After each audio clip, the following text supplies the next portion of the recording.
Nagsimula sa isa, naubos ang 5, hanggang umabot ng 15. Pagdating ng 20, hindi na makatayo. Busog na busog, lubog na sa pagkaupo. Yan na nga ang sinasabi, hindi naman babae. Kuya, kung sabihin natin magkakaroon ng meeting yung mga quality Cheers, pare. QA, quality assurance, magkakaroon ng meeting. Iba-iba ng date na yung nakukuha nila eh. Kasi per team may ganitong Scotty per team may ganito.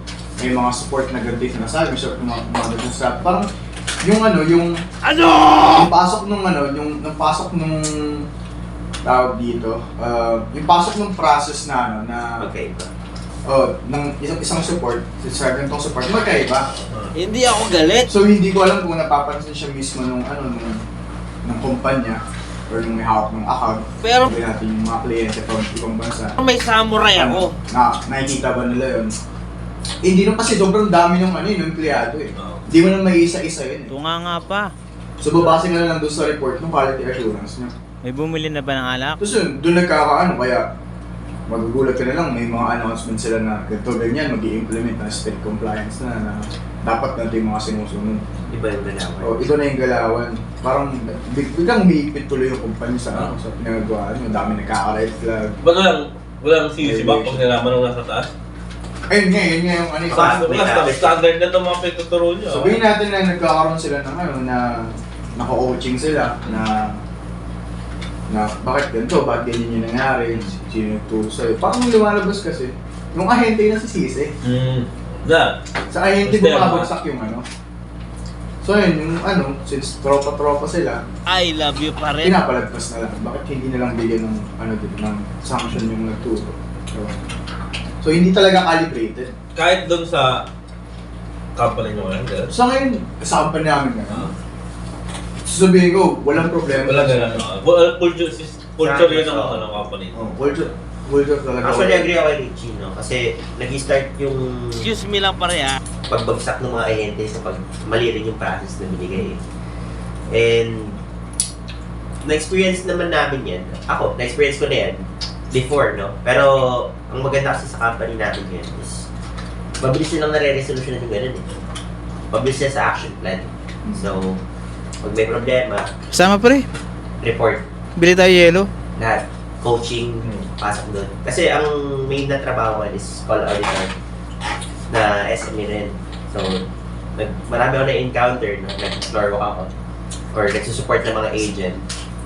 And then, magugulat ako minsan, iba yung ginagawa nito sa ginagawa nito. Kasi depende sa TL. Kasi yung galawan kasi ng team, depende rin yan talaga sa nag-manage sa kanila. Tsaka sa process. So pwede mabago-bago yun? Pwede Nababali talaga. Kasi hindi laging, ito yung binaba ng, kasi nag-start niya sa client. Binaba sa company. Then yung company, bababa sa trainer, bababa sa, hanggang makuha ng mga agent. Ngayon, kung hindi ganun na ipasa ng maayos from the TL to the agent, doon nagkakaproblema. Kasi, magugulat ka, pag nilapitan mo yung isang ahente na based on experience iba yung ginagawa niya. Yung isa naman, iba rin. Ano yan? May time na tinanong ko, saan mo natutunan yan? Or, kasi parang completely violated talaga yung process eh.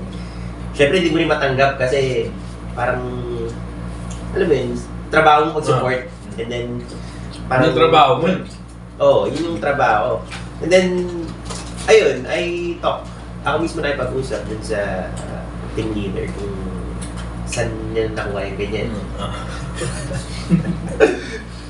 Ayun, and then, at least na ayos, no?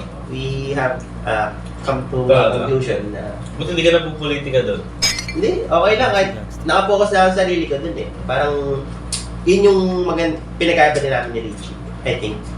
Kasi, yung mga ganun na politika, parang, bago pala mag-start sa work. Ang sarap ng sisig pare. Inaccept ko na may ganun. Kahit saan talaga, hindi mawawala yung ito. Kasi pag binigdil ko pa sa akin itong ako parang kakain pa siya ng oras na eh. Kumain na ba kayo? Dudulot pa sa stress. Bus na pulutan eh. Stressful din yung trabaho talaga. Lalo na nung agent pa lang ako noon. Na parang Kasi yung account namin is like tier 3 technical eh. Parang mabigat talaga siya kaya medyo mataas yung complexity allowance.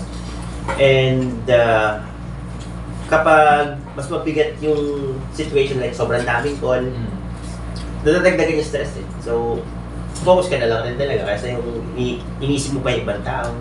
Pare, i-shot mo pare. Tapos isipin mo na talaga makauwi and sumahod.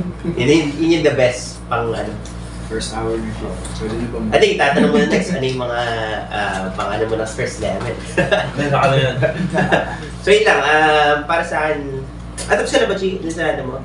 Sa akin sa mga ayaw ko lang, yun nga, naging part na yun, but hindi ko na siya masyadong nililip yung parang politika kapag na sa work. And ano ba? Ito, mas marami yung BBM o ano? Joke. Mandatory OT, di joke lang din. Joke lang din. Okay lang tayo dyan, no? Understandable yung mga ganyan bagay sa work. Ano ba ba? Ano? Ayaw mo yung ano. Yung mga ayaw ko, Number yun 1 lang. lang. Oo, yun lang rin. Kasi doon lang rin iikot yun eh. Dahil diverse yung ano, yung industry. Ano yung sa tingin nyo na ang parang nag-excel o mas effective na tawag yun, generation? Millennial, yung generation yung ano? Gen Z, millennials, or may boomer? Pasok pa bang mga boomers doon? Ano mga boomers? Sila tayo yung estimated din. Mga 40 na yan. 40, 50. So, maganda yung tanong nun. Dahil nga diverse. Kasi may na-interview na akong isang ano eh. Kabat ko yun eh. Boomer yan. Ano yun? Millennial yun eh. So iba yung boomer, siguro ano ba? Millennial pa kami mga bro. Cheers pare. Ano mo yung millennial? Millennial, ano Ito yung mga 30. Ha? 1980 to 1990 yata. Ako sa yung 1990 Tinamanta tayo. Tinamanta tayo. Ay na, 40s na. 30 to 40. Meron ako sa 1990. Alin din yung pinaka mas Hindi ko alam kung millennial. nag-excel, yung ba? Oo, sa BPO industry. Kasi iba yung discarding nyo eh. Iba na rin kayo mag-isip eh. Iba rin mag-isip yung mga orangutan. Ano yun? To be honest, ang hirap sagutin yun. Naka-ano pa ba ito? Kanya. For me hindi siya sa age eh. Oo talaga. Oo. Hindi ko masasabing sa age. Uy, ang taas naman yan. Kumbaga nasa ano ba rin eh. Nasa character. Baba mo lang. Let's say, given na pagdating sa mga newer technologies, mga makabagong ano, tsaka mas maraming energy talaga yung mga Gen Z compared to older generation. Not really older, no? Oo na. Kakailandan tayo dito. Previous. Ako rin na dito. Gatas-gatas kayo ko yun. Pero may samurai ako. So, mas more on energetic, of course, di ba? Anong pulutan yan? Mas more on, Fudgy ba ng I cannot say ideas, kasi there are a lot of millennials, or Gen Z millennials and Gen X ba? O Gen Z kayo.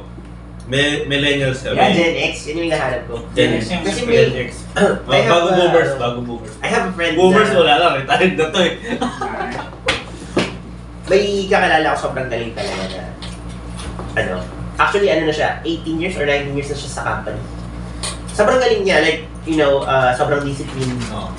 And then, akala ko may pag-usap, like, siya, foreign, parang siyang lokal na American, parang yun.